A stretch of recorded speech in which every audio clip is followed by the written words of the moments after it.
인간의 교만이 어디까지냐 하면요. 사람이 교만해지기 시작하면요. 하늘 높은 줄 몰라요. 그래서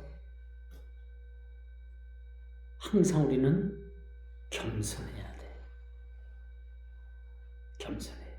내가 많이 배웠든 학식이 많든 가진 게 많든 내가 세상에 높은 자리에 있든 겸손한 사람을 하나님께서 기뻐하십니다.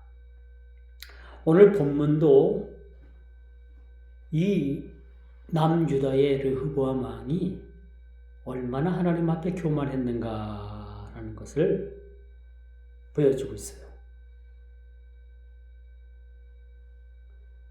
그래서 여로보암이라는 이 한 사람의 교만으로 인해서 끝나는 게 아니야. 왕의 자리이기 때문에 왕이 하나님 앞에 교만하면은 누가 고달프다? 백성들이 고달픈 거야. 왜? 왕은 백성들을 대표로 하는 인물이기 때문에 그래요.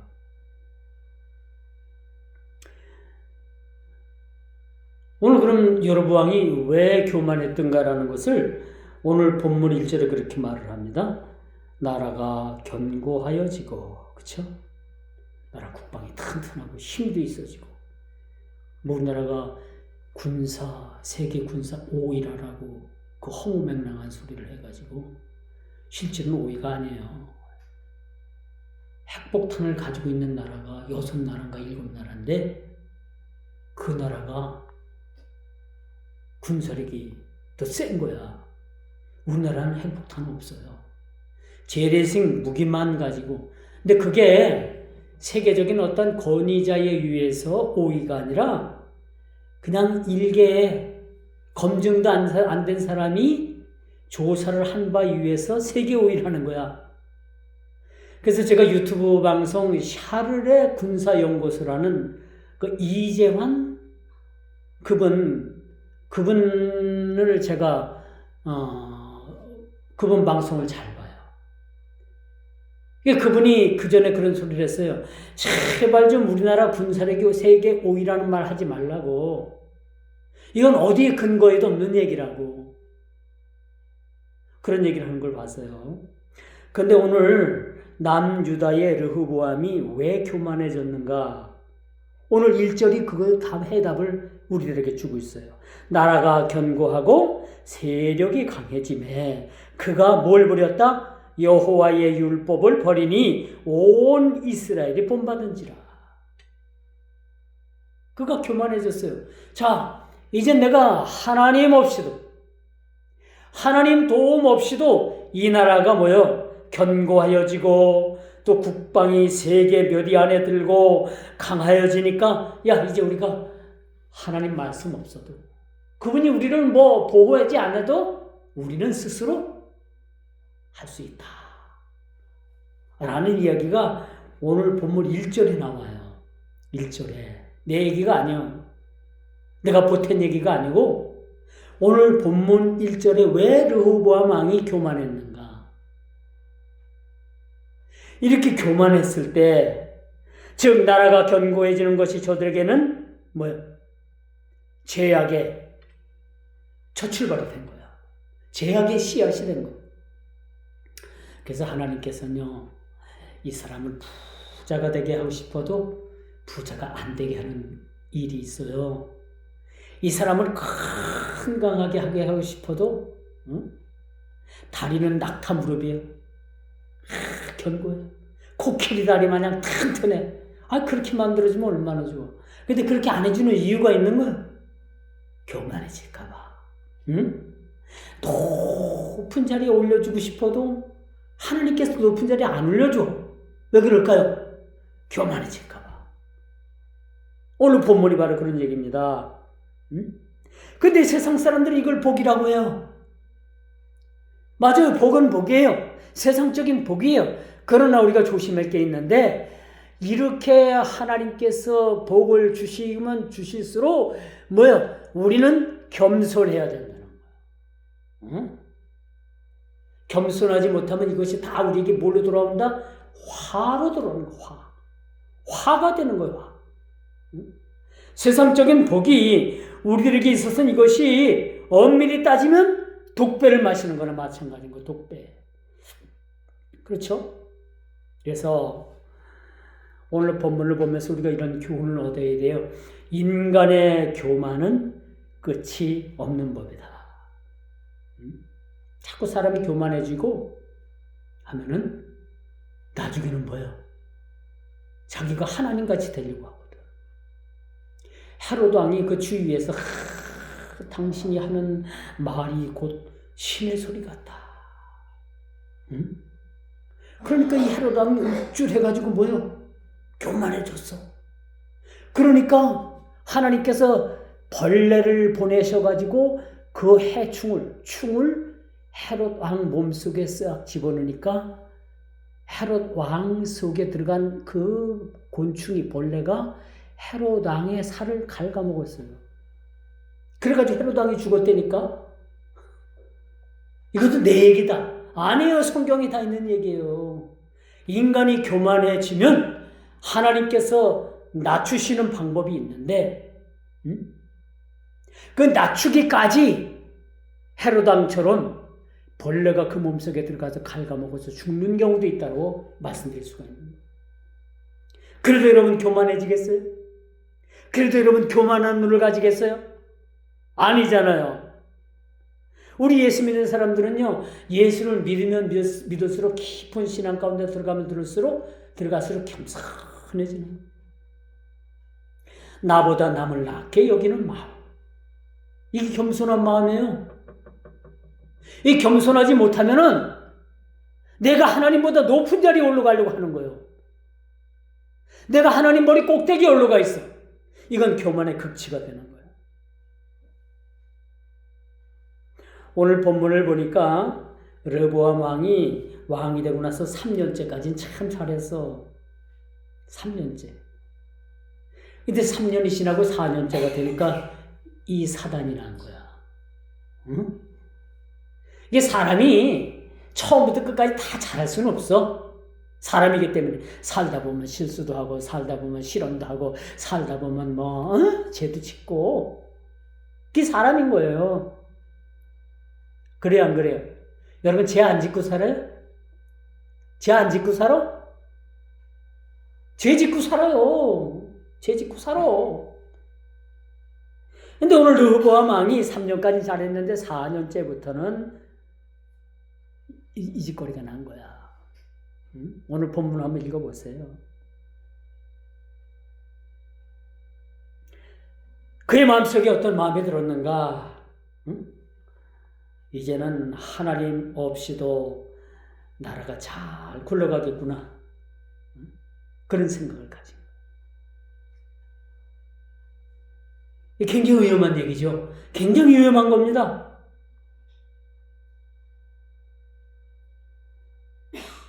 그런데 하나님께서 이렇게 교만이 싹이 트고 교만해졌을 때 곧바로 에집트.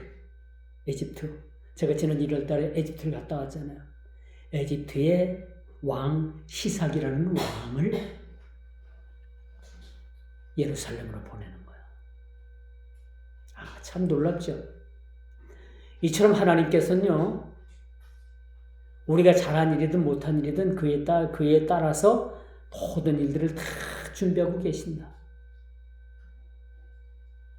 이렇게 교만해지니까 애굽왕 시삭을 불러 올려가지고 여러분 이집트에서 이스라엘까지는 얼마 안 걸려요. 며칠 안 걸려요. 말을 타고 가면 며칠이면 다 가. 그 애굽왕 시삭이 올라와가지고 예루살렘에 있는 각종 성전에 있는 모든 기구들을 거기는 금방패도 있을 것이고 금으로 만든 거, 은으로 만든 거 여러 가지 있는데 이거 쟤 뺏어갔어. 그리고 하나님께서 경고하시죠. 이렇게 하나님께서 교만한 자를 꺾으시는 데에는 적절한 도구를 사용하고 계신다. 왜 갑자기 어느 날 갑자기 애굽왕 시삭이 왜 예루살렘으로 올라와요? 응? 이것은 전적으로 르호보암의 그런 교만한 죄를 꺾기 위해서 하나님께서 심판의 도구로 애굽 왕 시삭을 예루살렘으로 보냈다는 거예요. 그리고 그들을 징치하는 조건으로 뭐야? 성전에 있는 뭔 각종 금은 보화, 그러니까 오늘 본문에 보면요, 금은 보화를 대제 뺏어갔어. 그리고 이제 병사들이 지키는 그 방패를 나중에 동으로 만들어, 금은을 제 뺏어갔으니까 아무것도 없잖아. 그래서 동으로 만들어가지고 그 방패를 삼아가지고 도구로 삼았다라고 오늘 우리가 본문에 얘기를 해요. 그래서 하나님께서는요, 교만한 죄에 대해서는, 이 교만한 일에 대해서는 어떤 방법을 쓰든지 그 교만을 낮추신다 라는 것을 말씀드리고 있는 거예요. 그런데 여러분, 이제 참 이만해도 르호보암이 아이고 뭐 적군이 쳐들어와가지고 우리 모든 금은 뭐야 다 뺏어갔는데 깨닫게 되는 거야. 아, 하나님께서 응? 내가 교만하고 잘못됨으로 인해서 하나님을 의지하지 않는 그 일로 인해 가지고 하나님께서 나를 징치하시는구나 라는 것을 이집트 왕은 뭐야? 깨닫게 되는 거야. 깨닫게 돼. 이 깨닫고 돌이키는 게 참 은혜입니다. 제가 시골에서 목회할 때 어떤 집사님이 아 목사님 매 맞고 신앙생활하는 게 얼마나 은혜인지 아세요? 그따운 소리를 해서 그래요? 그 매 맞고 신앙생활 한번 해보세요. 그 하나님께서 때리는 매가 얼마나 아픈가? 아 그래도 그게 은혜예요. 맞아요. 은혜는 은혜예요. 왜? 매를 맞고 아프니까 깨닫고 내가 죄에서 돌이키는 거예요. 잘못되면서. 그렇게라도 돌이키니까 은혜인 거예요. 그게. 은혜는 은혜인데 여러분 매 한번 맞아봐요. 어? 아파요 안 아파요? 눈물이 실컷 나더라고. 아파. 그거 쉽게 생각한 게 아니에요. 이게 중요한 건 뭐냐? 그런 얘기를 해주고 싶었어요. 매 맞지 않고 신앙생활하는 게 잘하는 거다. 얼마나 짐승 같았으면 매를 때려가지고 소도 채찍으로 막 때리고 말도 이렇게 채찍으로 때리면 사람 말을 잘 듣잖아. 어떻게 짐승과 같이 매를 맞고 말을 듣느냐? 깨닫느냐? 이건 뭐 어떻게 보면 짐승만도 못한 거죠. 그러니 매 안 맞고 신앙생활하는 게 훨씬 더 은혜스러운 게 사실인 거예요. 근데 오늘 본문에 보니까 이렇게 뭐 애굽에서 막 시사광도 올라와가지고 그냥 다 잡아갈 거 그냥 같이 하니까 르호보암이 손을 들었어요. 아 하나님 잘못했습니다. 회개를 한 거예요. 그러자 하나님께서는 뭐예요?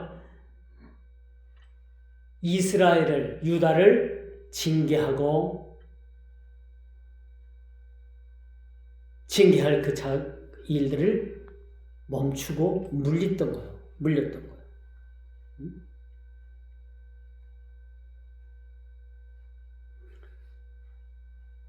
악을 행하였으나 이는 그가 여호와를 구하는 마음을 굳게 하지 못함이 있었고. 그런데 7절에 보니까 저희를 조금 구원하여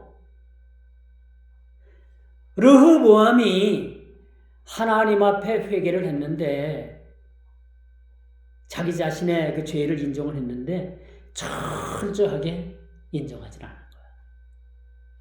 7절에 보면요. 개역 한글에는 뭐라고 써 있느냐면 7절에 보면은 여호와께서 그들이 스스로 겸비함을 보신지라 여호와의 말씀이 스마에게 임하여 이르시되 그들이 스스로 겸비하였으니 내가 멸하지 아니하고 저희를 조금 구원하겠다. 완전 구원이 아니에요.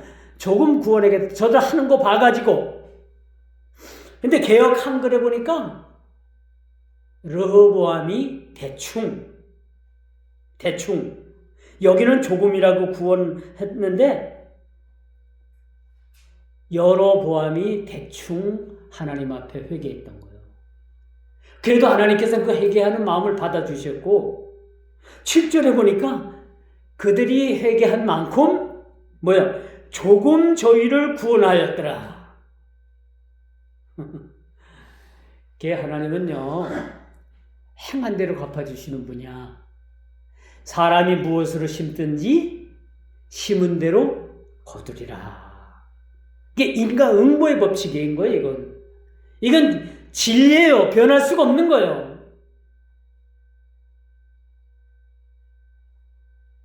대충 회개하니까 하나님께서도 대충 조금 저희들을 구원하여, 그렇죠?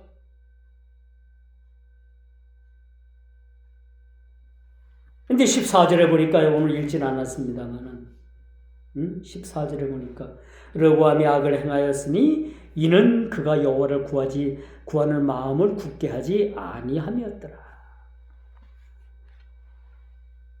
그가 당장 애굽 왕 시삭이 쳐들어오고 나라가 멸망당하고 어려움을 당할 것 같으니까 두 손은 들었는데 요 일이 잠깐 지나고 나니까 다시 그 마음이 그 마음이 다시 그 완악한 마음이 되살아나게 났다라는 사실을 우리가 보게 됩니다.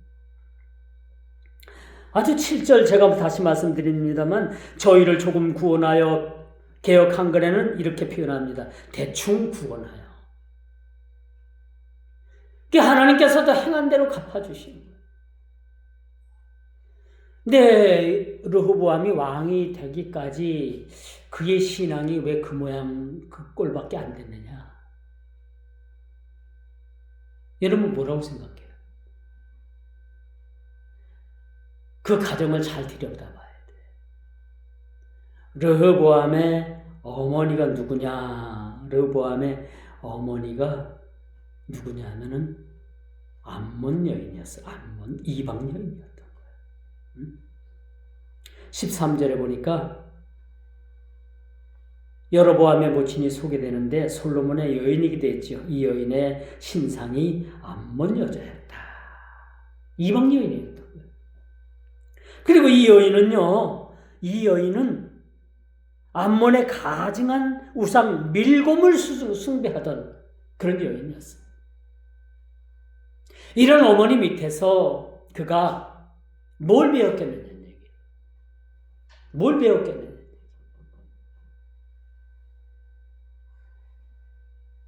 무슨 가정교육이 실패된 거면 가정교육이 실패한 거예요.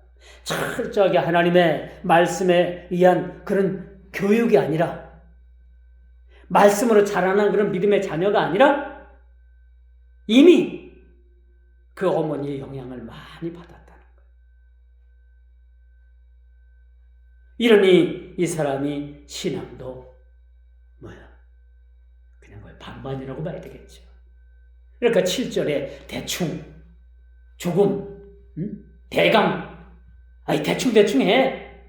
여러분 그런 말 하잖아요. 그렇죠? 일을 해도 대충 할 수가 있나요? 안 되잖아요. 근데 뭐래? 대충, 대강.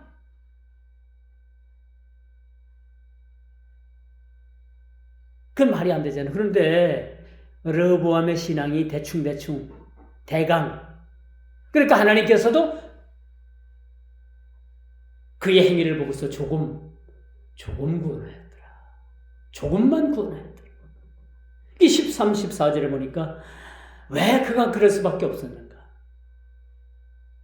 라는 것이 오늘 본문에 이렇게 쓰여져 있습니다. 열왕기상 이 같은 병행 구절입니다만 14장 31절에 보니까 르호보암이 그 어미에게서 받은 영향이 어떠한 것이었는가를 능히 짐작하게 할 수 있는 말씀이 열왕기상 14장 31절에도 오늘 본문 말씀이 그대로 똑같이 쓰여져 있어요. 똑같은 사건입니다. 똑같은 인물이었고 똑같은 시대였어요.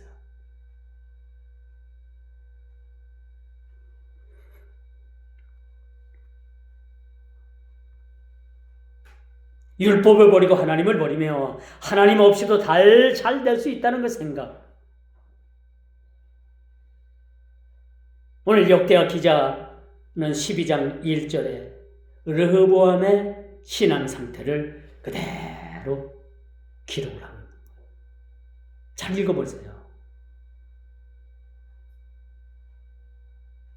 율법을 버렸고 하나님을 버렸고 하나님 없이도 잘 될 수 있다는 그런 생각.